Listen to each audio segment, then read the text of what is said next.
Regardons ensemble le TP acide ascorbique. Alors, on nous explique ici que l'acide ascorbique, c'est ce que l'on appelle la vitamine C, et donc cette vitamine C, on en a besoin pour le bon fonctionnement de l'organisme. Le problème, c'est que d'après de nombreuses études, lors de la cuisson des aliments, cette vitamine C, elle se dégrade, et du coup, on a moins d'apport en vitamine C. Et c'est ce qu'on va essayer de vérifier dans ce TP. On va vérifier s'il y a dégradation de l'acide ascorbique après cuisson de plusieurs heures. Alors pour ce faire, on a quelques documents à disposition, notamment là la préparation des solutions. Donc en gros, on nous explique qu'on a dissous une certaine masse d'acide ascorbique et afin de préparer deux solutions de volumes égaux. Et sur ces deux solutions, il y en a une qui a été maintenue à température ambiante et à l'abri de la lumière et du dioxygène, et une seconde qui, elle, a été chauffée pendant plusieurs heures puis refroidie. Donc la première, on la note S1 et la deuxième, on la note S2. La solution S2, elle a déjà été titrée préalablement au laboratoire. Nous, on va s'occuper de la S1, celle juste qui a été maintenue à température ambiante. On a des caractéristiques de la vitamine C ici. Et puis, on a simulé deux courbes de titrage par suivi pH métrique de solution aqueuse d'acide ascorbique par d'une solution d'hydroxyde de sodium. Et donc dans la première simulation, la solution d'hydroxyde de sodium, elle est concentrée à 5 fois 10-1 mol par litre. Donc c'est la solution qu'on va mettre dans la burette graduée, c'est la solution titrante.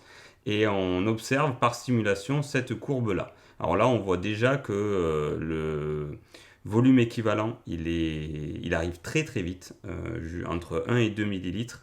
Donc là, ça va être un petit peu compliqué. Et puis, on a une deuxième simulation, cette fois-ci avec une solution titrante, toujours d'hydroxyde de sodium. Mais par contre, cette fois-ci, elle est diluée 10 fois par rapport à la première. Et cette fois-ci, on voit qu'on a un volume équivalent qui se trouve au-dessus de 15 millilitres. Donc là, ça va être assez facile à lire et surtout facile à détecter. Ensuite, on nous donne une liste d'indicateurs colorés. Donc nous, j'imagine qu'on va nous demander de faire un titrage colorimétrique avec un de ces trois indicateurs colorés. On verra comment choisir le bon indicateur. Et puis, on enchaîne avec la première partie. Donc, on nous demande à l'aide des informations fournies de choisir la concentration de la solution titrante d'hydroxyde de sodium qui semble la plus adaptée pour réaliser le titrage de la solution S1 et de justifier.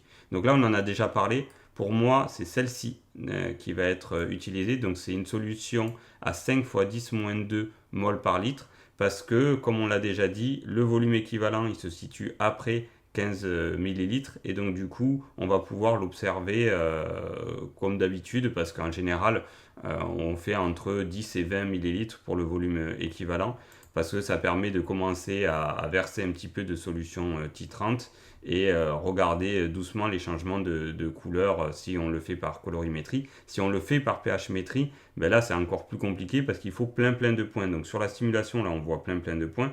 Mais si on démarre avec une solution ici qui est 10 fois plus concentrée, donc la première stimulation, en titrage pH métrique, on ne le verra pas. Parce qu'en général, on met 1 millilitre et puis on fait une mesure de pH. Donc on aurait 2-3 points, donc on ne le verrait pas bien, on n'arriverait pas à faire la méthode des tangentes correctement avec le logiciel. Enfin, ce serait galère, on risque de le rater. Donc pour toutes ces raisons, on va utiliser cette solution-là à 5 fois 10-2 mol par litre. Donc j'ai résumé tout ça dans le texte ici. On enchaîne avec le protocole de titrage. Et donc là, on nous dit qu'on souhaite titrer un volume de 10 ml seulement de la solution d'acide ascorbique S1. Donc pour ça, on nous demande de proposer le protocole. Donc j'ai renoté le protocole ici. Et de faire un schéma légendé. Donc il y avait ce rectangle, il est blanc. Et moi, je l'ai complété là avec un petit schéma. Donc on mettra la solution titrante d'hydroxyde de sodium, la moins concentrée, celle à 5 fois 10-2 mol par litre, dans la burette graduée. On place dans un Erlenmeyer la solution titrée, donc c'est les 10 ml de solution d'acide ascorbique avec un barreau aimanté. On lance l'agitation et on veille aussi à placer quelques gouttes de rouge de cresol à l'intérieur. Alors pourquoi le rouge de cresol ? Parce qu'en fait, c'est pas un titrage pH métrique, pardon, c'est le protocole d'un titrage colorimétrique.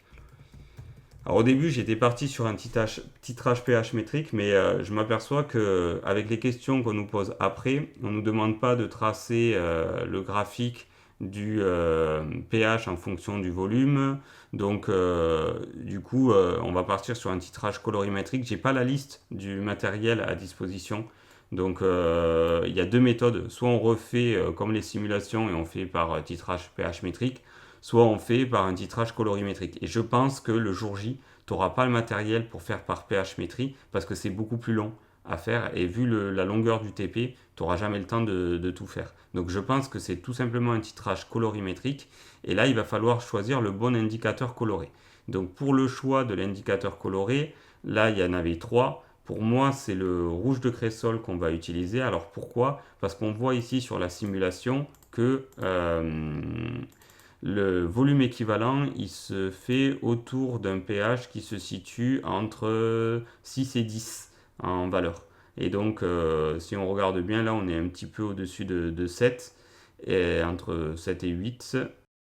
Alors, si on regarde les différents indicateurs colorés, un saut de pH qui se situe entre 7 et 8, ben, il n'y a que le rouge de cresol qui nous propose ça. Donc, pour moi, c'est celui-ci, là, le bon indicateur coloré.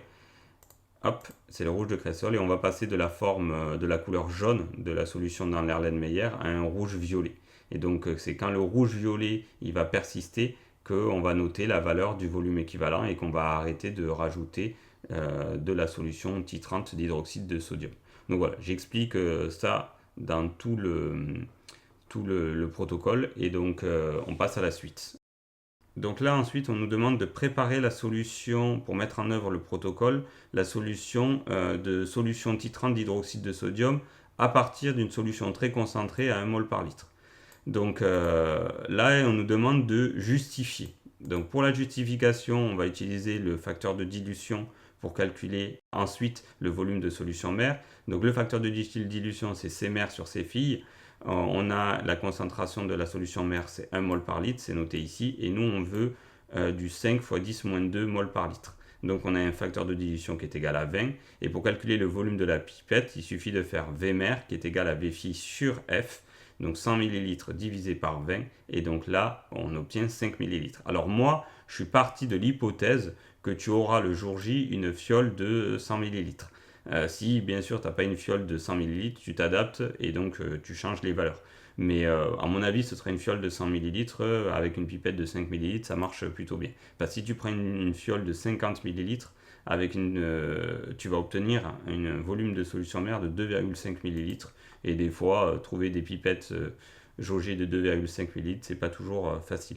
Ensuite, on rassemble tout le matériel. Donc voilà, j'ai fait la liste de tout le matériel et on appelle le professeur et on met en œuvre la dilution. On enchaîne avec la mise en œuvre du titrage et donc on note la valeur du volume équivalent obtenu. Donc moi je n'ai pas fait la manipulation, mais j'imagine que je trouve un volume équivalent un petit peu comme la simulation que j'avais dans le document, c'est-à-dire celle-ci. Donc moi je me suis dit, allez, on va trouver un volume équivalent autour de 16 ml. J'ai mis 16,5 ml. Donc ensuite, dernière question, on va nous demander d'interpréter ces deux résultats. Et donc là, on regarde si ça permet de mettre en évidence la dégradation de la vitamine C par chauffage. Donc la solution S1, celle qu'on a titrée nous, on a trouvé 16,5 ml. La S2, c'est celle qui a été faite par le professeur.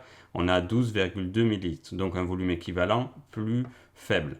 Du coup, comme on a un volume équivalent plus faible, on peut en conclure que la concentration sera, elle, plus faible en acide ascorbique pour la solution S2 qui a été chauffée, et donc du coup que la quantité de matière dans le bécher de la solution 2 sera également plus faible, puisqu'on avait exactement le même volume et la même concentration au départ avant le chauffage pour les deux béchers.